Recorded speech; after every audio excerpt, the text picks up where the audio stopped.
Commander Sarah Chen stood at the observation window of Ward Station Althea and watched the morning sun rise over the garden world below. The planet was beautiful in ways that made her chest ache. Sometimes green countenance stretched beneath white.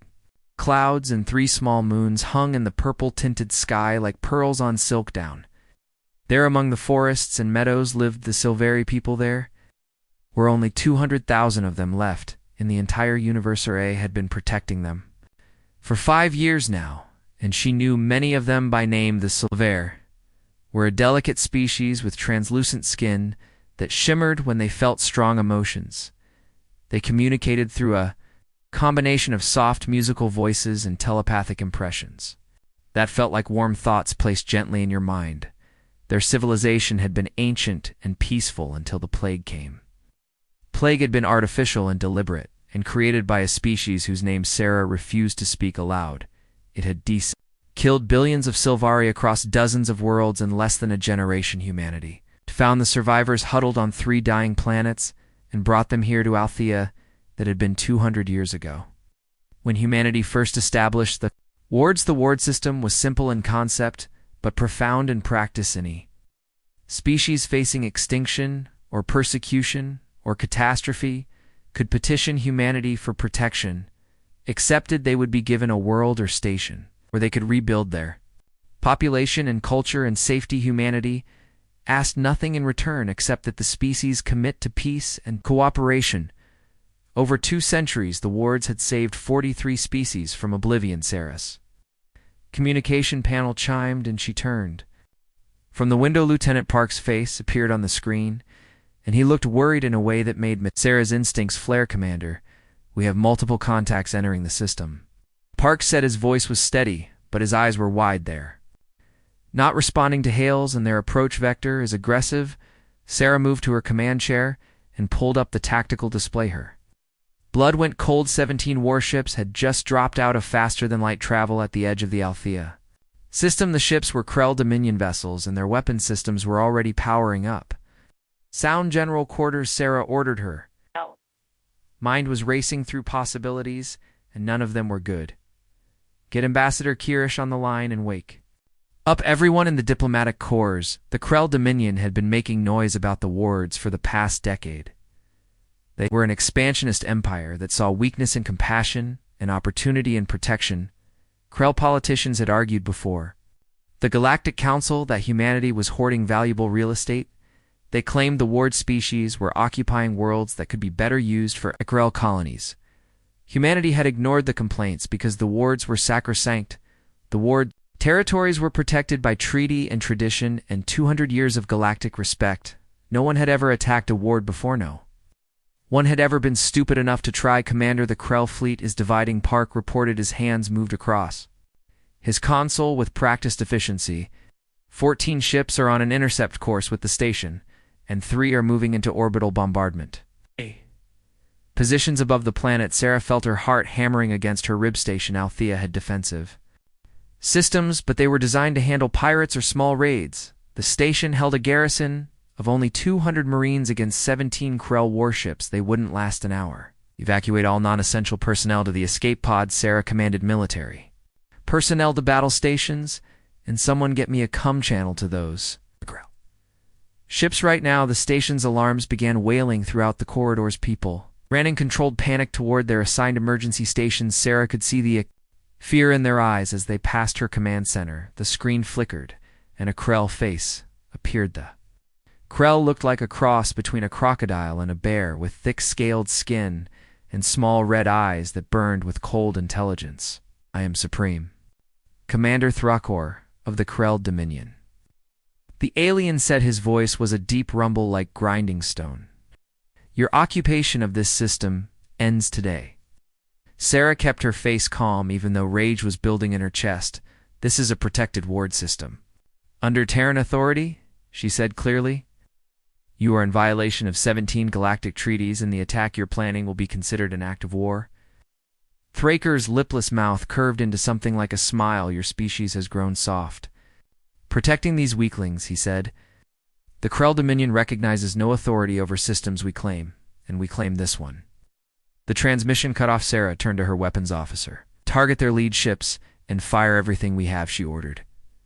Make Sarah make. Then pay for every meter they advance station. Althea's defense batteries opened fire missiles, and energy beams lanced across the black space between the station and the approaching Krell. Several Krell ships took hits, and their shields flared. Bright white, but there were too many of them, and they were too well armed. Turned fire hammered into the station's shields. Decks shook under Sarah's feet, and warning lights blazed across every console. Shields at 60% park shouted over. The noise of alarms, hull breaches on decks 7 and 12 on the tactical display. Sarah watched 3 Krell ships reach orbital positions above the Silveri. Homeworld. Her throat tightened. Hail the surface, she said quietly. Tell the Silveri too. Get to the bunkers. The communication came through just as the first orbital bombardment begins. RA watched on her screens as beams of superheated plasma struck the planet's surface forests, exploded into fire cities that the Silvari had spent 2 centuries rebuilding, vanished in clouds of vaporized rock and metal. Shay could feel the telepathic screams of the dying Silvari. Even through the hull of the station, it felt like knives of ice stabbing through her mind. Get everyone to the escape pods now, Sarah ordered. Her voice was ice over fury. Can't hold the station, but we can get our people out. Lieutenant Park looked at her with something like desperation. What about the Silvari? He asked. Sarah stood up from her command chair. We're not leaving them, she said. Get skeleton crews to the escape pods, but prep the dropships for everyone else. Park stared at her commander. That's suicide. Sarah met his eyes. Those are our people down there, she said softly. We don't abandon family. She turned to address her entire crew through the station's communication system. All hands, this is Commander Chen, she said. We are abandoning the station, but we are not abandoning our mission. Anyone who wants to evacuate has my blessing and my gratitude. Anyone who wants to fight for the Silvari, meet me at the dropship bay in 10 minutes. She cut the transmission and headed for the door behind her. The station shuddered under another devastating hit from the Krell. Sarah didn't look back. She had Silvari to protect and a message to send to Earth. The message was simple. It said that Ward Station Althea was under attack and that Commander Sarah Chen was taking her people to the surface to mount a resistance. The message ended with 6 words that would change the course of galactic history. They attacked our children. Send everyone. The news hit Earth like a tsunami within 6 hours of Sarah Chen's message. Every human being in the solar system knew that the Krell had attacked Ward Station Althea. Within 12 hours, riots had broken out on 15 colony worlds as humans demanded immediate military action. The attack on Althea wasn't just an attack on a military installation. It was an attack on something that lived deep in the human heart. Humanity had taken in the broken and the desperate for 200 years. They had given homes to species that had nowhere else to go. They had protected children who would have died without shelter, and now someone had attacked those children. The United Terran Council convened an emergency session in Geneva. Representatives from every human world and station gathered in the Great Hall beneath the flags of 1,000 settlements. Premier Rachel Okonkwo called the session to order, and the room fell silent. We have all seen the reports, she said. Her voice was calm, but everyone in the room could hear the steel underneath. 3 ward stations were attacked simultaneously. Althea, Meridian. Hope's End casualty reports are still coming in, but early estimates suggest 15,000 dead. Most of them were ward species under our protection. The hall erupted in angry shouts. Representatives stood and demanded revenge. Some called for the complete destruction of the Krell Dominion. Premier Okonkwo raised her hand, and the room quieted. The Galactic Council has contacted us, she continued. They are offering to mediate negotiations with the Krell. They suggest economic sanctions and reparations. A representative from Mars stood up. His name was Chen Li, and his daughter had been stationed on Ward Meridian. His daughter was dead now. With all due respect, Premier Chen Li said, and his voice shook with barely controlled rage. The Galactic Council can go to hell. The room exploded in agreement. Premier Okonkwo waited for the noise to die down. I agree, she said simply.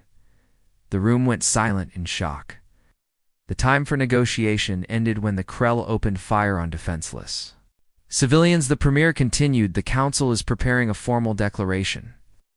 I want you all to hear it before we broadcast it to the galaxy. She pulled up a document on the display behind Hertha. Text was short, brutally short: to the Krell Dominion and to the watching galaxy, you have attacked human ward stations.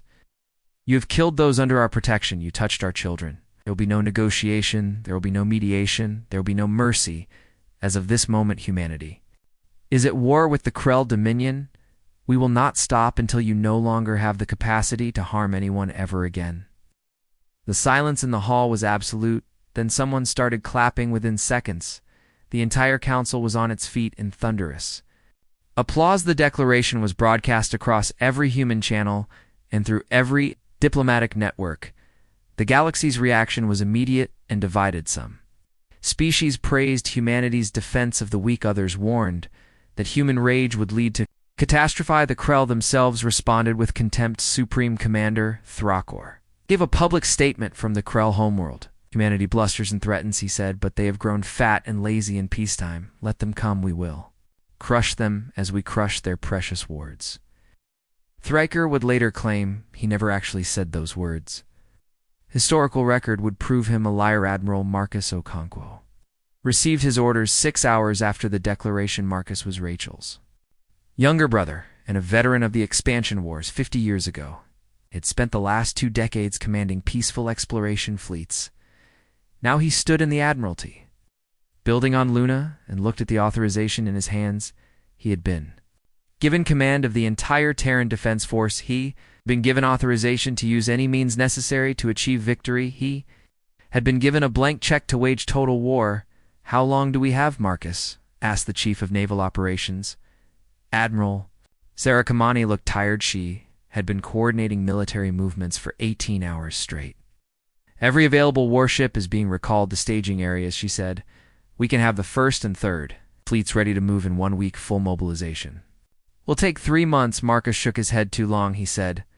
The Krell are fortifying the captured ward systems. Every day we wait, they dig in deeper. Kamani nodded. I know, she said, but we need time to prepare. Marcus looked out the window at Earth hanging in the black sky. We're not going to liberate the wards first, said quiet. Kamani stared at him. What the Krell expect us to attack the occupied systems? Marcus explained. They're concentrating their forces there, so we're going to hit them everywhere else. He pulled up a star map showing Krell territory. Red markers indicated military installations, supply depots, shipyards, fleet bases. We're going to destroy their ability to wage war.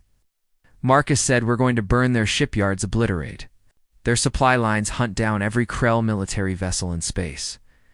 And we're going to do it before they realize what's happening. Kamani's eyes widened as she understood. You're going to strangle them. Exactly, Marcus said. By the time we liberate the wards, the Krell won't have the strength to resist. Over the next week, humanity's military machine roared to life. Civilian shipyards that had been building colony vessels retooled to produce warships. Research facilities unveiled weapon systems that had been theoretical for decades. Kinetic kill vehicles that could strike at near light speed gravity. Well, generators that could trap entire fleets. Assisted targeting systems of terrifying accuracy. Young people lined up at recruitment centers. By the millions, the military had to turn away volunteers because there weren't enough ships to carry them all. Meanwhile, deep in Krell-occupied space, Sarah Chen was learning how to be a guerrilla fighter. She and 140 Marines had made it to the surface of Althea before the station was destroyed. They had linked up with Sylvari survivors in hidden bunkers beneath the mountains. The Sylvari were terrified and traumatized. Many had lost their entire families in the bombardment, but they were also angry. Sarah learned that the Sylvari had telepathic abilities that could be weaponized.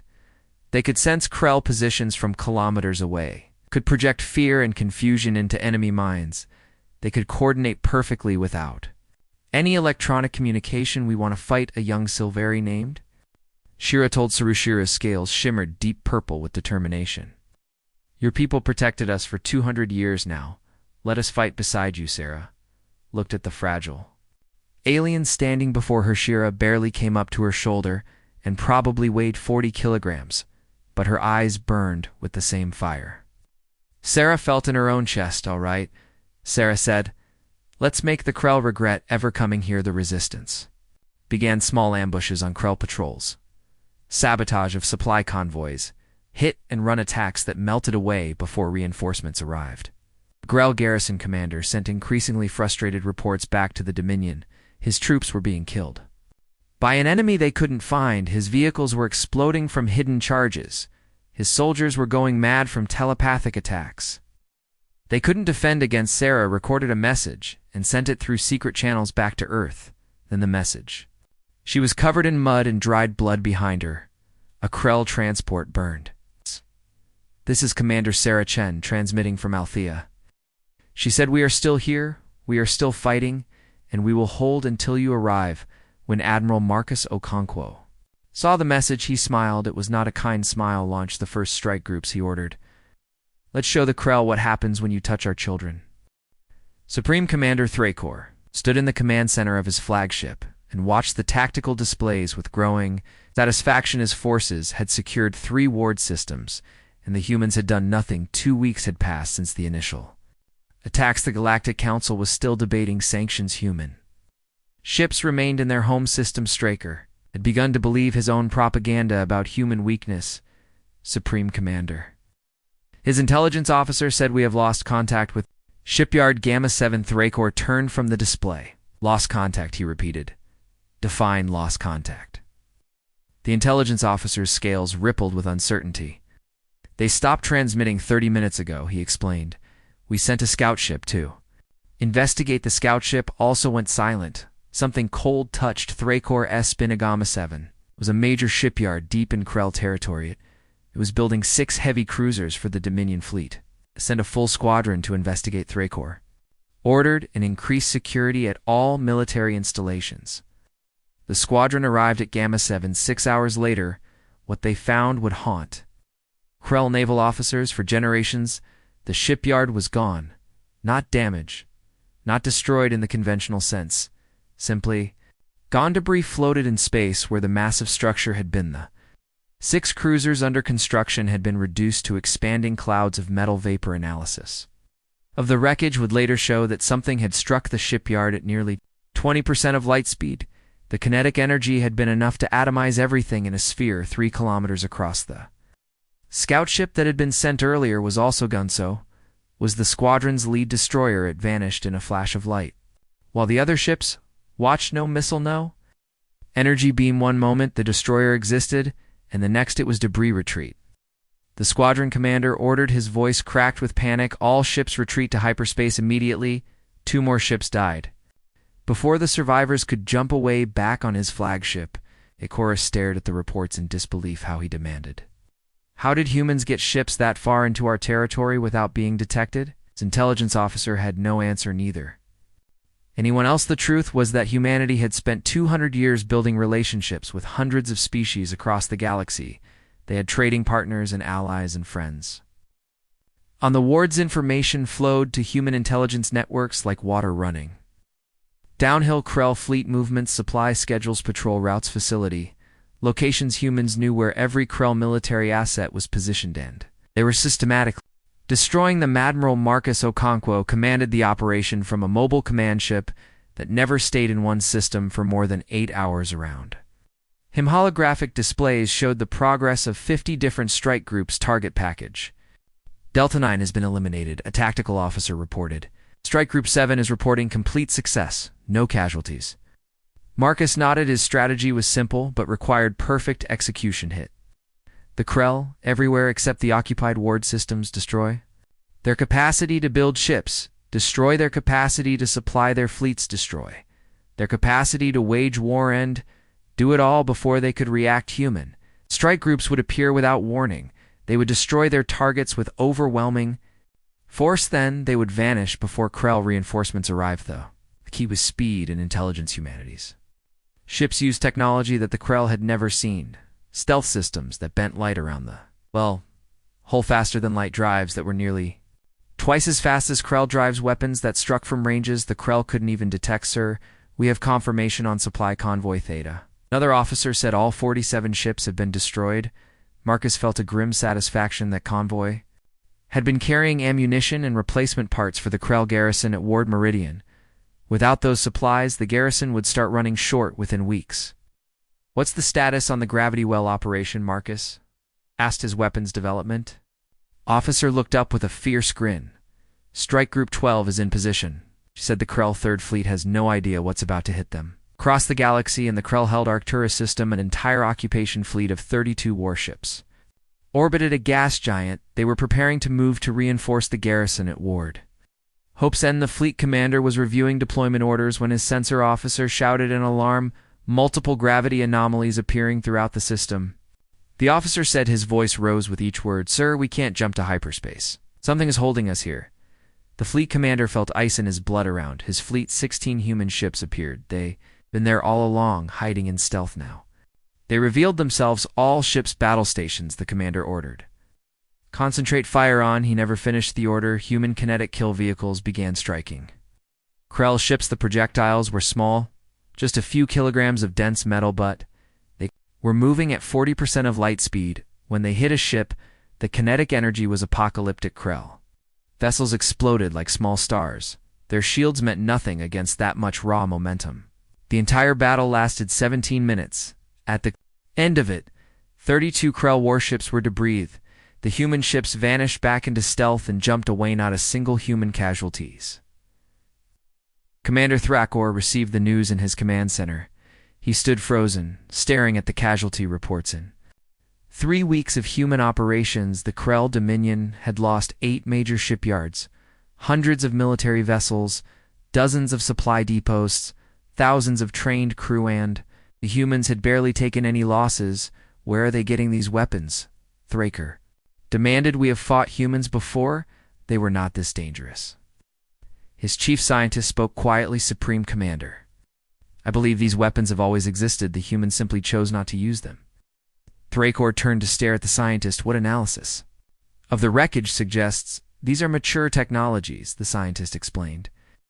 "Not prototypes or rushed designs. The humans have had these capabilities for years, perhaps decades. They simply never needed them until now."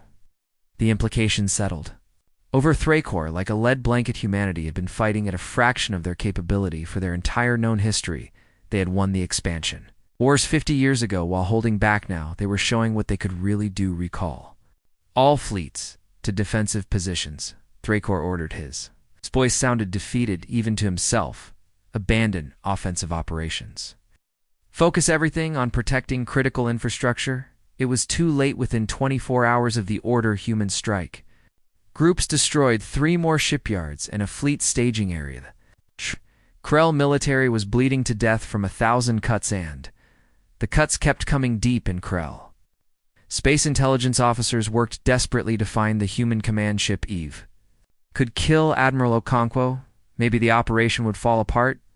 They searched for 3 weeks. They found nothing. Marcus sat in his command chair and watched the operational map. Red markers showing Krell military assets were disappearing daily. His staff had started calling it the Hunt. It was an appropriate name. Humanity was hunting the Krell across 100 star systems, predator and prey. "Sir," his communication officer said, "we're receiving a transmission from Commander Chen on Althea." Marcus sat up straight, put it through Sarah. Chen's face appeared on the screen. She looked thinner than. Marcus remembered her uniform was torn and patched behind her. Marcus could see human Marines and Silvari fighters, Admiral Sarah said, and her smile was fierce. "We just took out the Krell communication array. The garrison here is blind and isolated. If you're planning a liberation, we're ready." Marcus felt pride surge in his chest. Sarah and her people had held out for a month against impossible odds. "Hold your position, Commander," he said. "Liberation is coming.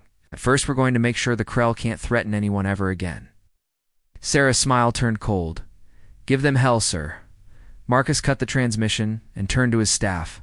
"Update the timetable," he ordered. "I want simultaneous strikes on all 3 occupied ward systems. Coordinate with the resistance forces on the ground, and I want the liberation to happen in 72 hours. His officers moved with urgent purpose. The hunt was almost over. Soon, it would be time to free the children humanity had sworn to protect. To show the Krell the price of their terrible mistake. Commander Sarah Chen crouched in the burned ruins of what had once been a Silvari schooler, and her 30 Marines checked their weapons while Silvari resistance fighters prepared for the coming battle. It was 2 hours before dawn on Althea, and the liberation was about to begin. The fleet just dropped out of hyperspace. Lieutenant Park whispered he was monitoring a tactical display built from salvaged Krell equipment. Admiral Okonkwo brought everything. Da. Sarah looked at the display and felt her throat tighten. Humanity hadn't sent a small task force, they had sent an armada. 200 warships hung in orbit above Althea. The Krell garrison fleet numbered only 23 ships. This wasn't going to be a battle, this was going to be an execution hall. Teams moved to assault positions, Sarah ordered through the encrypted channel. When the orbital strike begins, we hit every target simultaneously. She looked at Shira, who crouched beside her. The young Silvari's scales were shimmering bright. Silver. With anticipation over the past month, Shira had become one of Sarah's best fighters. She was small and fragile-looking, but absolutely lethal in combat. Her telepathic abilities had saved Sarah's life at least 3 times. "Are your people ready, Sarah?" asked Shira's mental voice. Touched Sarah's mind with warmth. "We have waited 200 years to have a home. We will not let anyone take it again." In orbit above the planet, Admiral Marcus Okonkwo stood on the bridge of the battleship Guardian. Around him, tactical displays showed the positions of every ship in the system. The Krell garrison fleet was scrambling to organize a defense. It was pathetic. "All ships," Marcus said calmly, "weapons free, destroy the Krell fleet." The battle lasted 9 minutes. Human warships had better weapons, better shields, better training, and they were fighting with the fury of people protecting their family. Krell ships died in brilliant explosions. Some tried to run, but the gravity well generators had already deployed. There was nowhere to go. The garrison commander's flagship attempted to surrender. Marcus denied the request. "You fired on civilians," he said coldly. "You bombed refugee settlements. You killed children. There will be no surrender." The flagship died with the rest of the fleet. Marcus felt no satisfaction, only grim necessity. Began orbital support for the ground forces. He ordered surgical strikes on all Krell military positions. Avoid civilian areas on the surface. Sarah watched as beams of coherent light fell from the sky like the wrath of an angry god. Krell command centers exploded. Vehicle depots vanished in clouds of vaporized metal. Defensive positions were obliterated. "Move, move, move," Sarah shouted. She led her combined force of humans and Silvari toward the main Krell garrison compound. Had held 5,000 Krell soldiers at the start of the occupation. Human orbital strikes had reduced that by half in the first 30 seconds. Now it was time to finish the job. The Silvari struck. First, Shira and 20 other telepaths projected waves of terror and confusion into the minds of the Krell defenders. Aliens stumbled and fired randomly. Their coordination fell apart. Sarah's Marines hit them like a hammer rifle fire, and grenades tore through the Krell positions. The aliens were tough and well-armed, but they were reeling from the telepathic assault. They couldn't organize a coherent defense. Second wave pushed through to the command center. Sarah ordered. She vaulted over a barricade and shot 2 Krell soldiers who were trying to reorganize their squad. Lieutenant Park was beside her, covering her advance around them. The battle raged with savage intensity. This wasn't a clean military operation. This was rage and vengeance given. Formed, the Krell had killed thousands of Silvari civilians. They had bombed cities. They occupied a world that was supposed to be safe now. They were paying the price. Sarah reached the command center and kicked in the door. The Krell garrison commander stood inside holding a pistol. He raised it toward Sarushira appeared beside Sarah, moving faster than something her size should have been able to move. The Silvera's telepathic scream hit the Krell commander like a physical blow. He dropped the pistol and fell to his knees, clutching his head. Sarah walked up to him. "This world is not yours," she said quietly. "It will never be yours." She signaled to her Marines, "Secure the compound, round up all surviving Krell forces. Will hold them for war crimes." Tribunals across the galaxy and 2 other systems. The same scene was playing out at Ward Meridian. Human forces swept through the Krell occupation with overwhelming power. Ward Hope's End Resistance fighters emerged from hiding to fight alongside their liberators. The Krell had taken 3 Ward systems. Humanity took them back in a single day. Supreme Commander Thrakor watched the reports coming in from his command center. His forces at the Ward systems had been annihilated as fleets throughout Krell space were being hunted to extinction. His shipyards were slag, his supply lines were shattered. The war had lasted only 6 weeks. The Krell Dominion was finished. Contact the humans. Thacker said heavily. Request negotiations for our surrender. His communication officer looked uncertain. Sir, the humans have stated they will not negotiate. Thrakor slammed his fist on the console. Then what do they want? He roared. The answer came within the hour premiere. Rachel Okonkwo herself delivered humanities terms. Her face appeared on every screen throughout Krell space. The Krell Dominion will be disarmed. She said, her voice was ice. Every warship will be decommissioned. Every weapons facility will be dismantled. Every military academy will be closed. Will not have an offensive military force. You will not have the capacity to threaten anyone. You will accept monitors from the Galactic Council. You will pay reparations to the ward species, and your government will be reorganized to include representation from all species in your empire. These terms are not negotiable. Accept them, or we will continue military operations until your civilization no longer exists. Thrakor stared at the screen in disbelief. They want to destroy us. He whispered. His political officer shook his head slowly. No, Supreme Commander, he said. They want to make sure we can never hurt anyone again. There is a difference. The realization of what the Krell had done settled over. Thrakarthi had attacked the most peaceful species in the galaxy, and that peaceful species had proven to be the most terrifying when roused to war. Accept the terms. Thrakor said quietly. All across Krell space the fighting stopped. Krell ships surrendered to human forces. Installations lowered their shields. Dominion was defeated, but humanity wasn't finished. Human ships began broadcasting messages throughout Krell territory. The messages were directed at the client species, the dozens of civilizations that the Krell had conquered and subjugated over the centuries. You are free, the messages said. The Krell military can no longer threaten you if you wish to reclaim your independence. Humanity will provide support. We will provide weapons. We will provide training. We will provide protection. Your oppression ends today. The response was immediate. In 17 Krell-occupied worlds, rebellions erupted. Species that had been enslaved for generations rose up against their masters. Human advisors appeared to level the playing field. Suddenly, Krell garrisons found themselves facing enemies armed with human weapons, fighting with human tactics, protected by human ships in orbit. The Krell Empire began to fracture. Supreme Commander Thrakor was arrested by his own people. Dominion government collapsed as different factions struggled for power. Of them understood that any faction that didn't comply with human demands would be destroyed. Sarah Chen stood in the rebuilt plaza at the heart of the largest Silvari city around. Her Silvari families were returning to homes they had fled a month ago. Children played in the streets. Telepathic song of the Silvari people filled the air with joy and relief. And Okonkwo had come down from orbit to meet with Sarah. He found her standing by a memorial. The memorial listed the names of every human who had died defending Althea. There were 106 names. You held them, Commander, Marcus said quietly.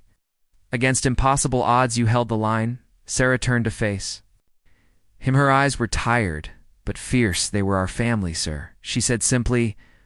We don't abandon family. Marcus nodded slowly. The Terran Council is creating a permanent ward defense fleet, he said.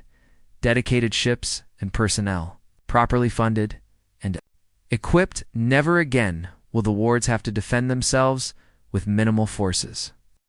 I'm offering you command of the fleet. Sarah looked at him in surprise. Me, sir. You've proven you'll fight for the wards with everything you have, Marcus said.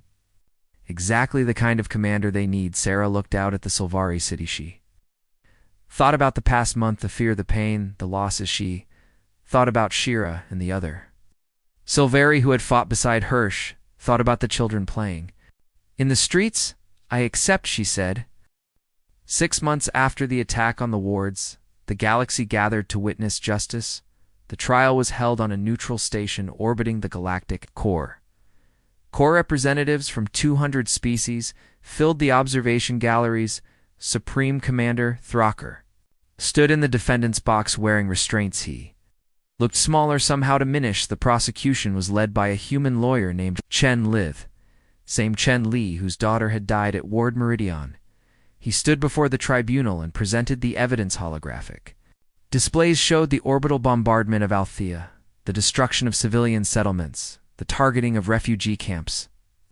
Deliberate massacre of non-combatants, the Krell did not attack military targets, Chen Li said. His voice was steady, despite the pain behind his words. They attacked the helpless, they attacked children, they attacked species that had already been driven to the edge of extinction. The tribunal watched in silence then. It was time for the ward species to speak a parade of. Witnesses took the stand, each one represented a species that had been targeted.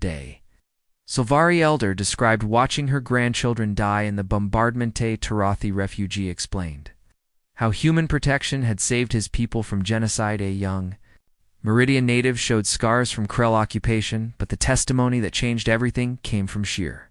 Young Silvari stood before the tribunal. Scales shimmered with barely controlled emotion. My people have been afraid for so long. She said, her telepathic voice touched everyone in the room. We were dying, our civilization was ending. Then humanity found us. They gave us a world, they gave us protection, they gave us hope. And when someone attacked us, the humans fought back, not for territory, not for resources, but because we are their family. Shira turned to look directly at Thrakor. You thought attacking the wards would show human weakness, she said. Instead, you showed the galaxy what humanity really is. They are protectors. They are defenders of the weak, and they will burn down empires to keep their promises. The tribunal deliberated for 3 days. The verdict was unanimous. Thraker was found guilty of crimes against sapient species, war crimes, genocide, crimes against peace. Was sentenced to life imprisonment. His military command was stripped his honors. Revoked. His name would be remembered in history as a cautionary tale. Krell Dominion itself faced systematic dismantlement. Human peacekeepers oversaw the decommissioning of every Krell warship. Weapons facilities were converted to civilian production. Military academies became technical schools. The process took years, but humanity was patient. They were thorough. Meanwhile, something remarkable was happening across former Krell space. The client species that had rebelled were forming their own governments with human support. They were reclaiming their independence. The Torvian people established a democratic republic. Skeelith formed a federation of clan worlds. Drex created a parliamentary monarchy. Humanity provided advisors, but insisted these new governments be truly independent. We're not here to rule you, Premier Okonkwo told a gathering of newly independent leaders. We're here to help you stand on your own. The Ward Defense Fleet took shape under Admiral Sarah Chen's command. It was unlike any military force in galactic history. The fleet included ships from 43 species. Ward species contributed volunteers. Humans provided the backbone. But the fleet was truly multi-species. Era stood on the bridge of her new flagship. It was called the Guardian's Promise. Through the viewport, she could see ships from a dozen different species conducting joint training exercises. Silvery telepaths coordinated with human tactical officer. Storathi engineers worked alongside Meridian weapons specialists. Kelith Marines trained with human special forces. Lieutenant Park approached her with a report. He had been promoted to commander and served as her executive officer. Admiral, we have a request from the Galactic Council, he said. Ow. They want the Ward Defense Fleet to conduct peacekeeping operations in the Antares sector. Sarah considered the request. The Antares sector was experiencing political instability. Nothing like the Krell invasion, but serious enough to threaten lives. Tell the Council we'll send observers, Sarah said, but make it clear that our primary mission is protecting the wards. We're not a general intervention force. Park nodded, understood. He paused. Admiral, do you think there will be another attack? Sarah thought about the question. Eventually, she said, honestly, someone will look at the wards and see opportunity instead of obligation. That's why we're here to make sure they remember what happened to the Krell on Althea. The Silvari had rebuilt their civilization with remarkable speed. Cities were larger. Now more diverse humans lived among the Silvari, as neighbors and friends in her species. Families had become common. A human child might grow up learning to speak both standard and the musical Silvari language. Silvari youth might attend a human university. The cultural exchange enriched both species. Shira had become an important figure in Silvari society. Served as an ambassador between her people and Humanitisha, also commanded a unit in the Ward Defense Fleet. Sarah had personally recruited her. You fought beside us when it mattered most, Sarah had said. The fleet needs people like you, Shira had Accepted immediately now, she stood in the memorial plaza on Althea. The memorial had been It listed not just the humans who died defending the world, but also the Sylvari, who had fallen into every ward species that had lost people in the Krell. A taxi inscription at the base was simple. They were not our masters. They were not our saviors. They were our family, and family protects family. Tourists from across the galaxy came to see the memorial. It had become a symbol of something rare. In galactic history, true cooperation between species protection, without exploitation, strength used in defense rather than conquest. Galactic Council had changed to humanity's actions, had shifted the political landscape. Species that had once been ignored now had powerful advocates. The ward model was being discussed as a template for refugee protection across the galaxy. There was even talk of creating a galactic welfare system not imposed by force, but built through cooperation. Premier Okonkwo addressed the council on the 1-year anniversary of the Krell attack. What we learned from this tragedy, said to the assembled delegates, is that compassion is not weakness, protection is not domination.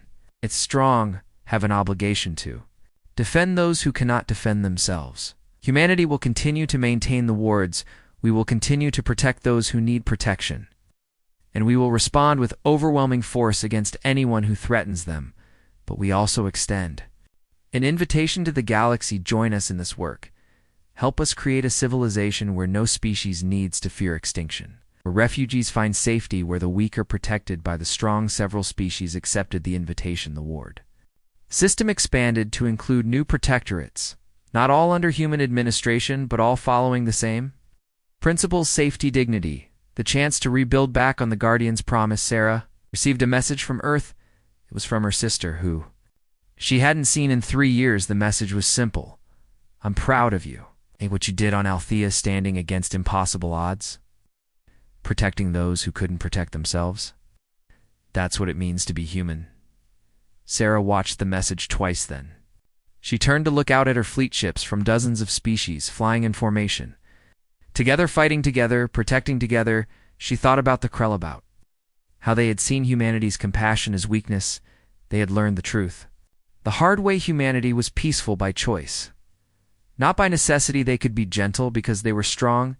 They protected because they chose to care. But when someone threatened those under their protection, when someone attacked their family, humanity became something else entirely. They became relentless, unstoppable, utterly without mercy, until the threat was eliminated. Supreme Commander Thrakor had learned this lesson in the worst possible way. His empire was dismantled, his legacy destroyed. His name a warning. Sarah hoped others would learn from his mistake, but she knew human nature, and she knew galactic politics. Eventually, someone else would test humanity's resolves. Someone would look at the wards and see opportunity. They would think that surely humanity wouldn't fight so hard again. They would be wrong, and when that day came, the ward defense fleet would be ready, because family protects family always. Commander Sirachen turned from the viewport and headed to the bridge. There was training, 2 supervised exercises, 2 conduct readiness to maintain. The galaxy was watching, and humanity would show them again and again that the wards were sacred, that compassion had teeth, that the guardians of the weak were also the most dangerous warriors in the galaxy, and that attacking the human wards would always be a deadly mistake.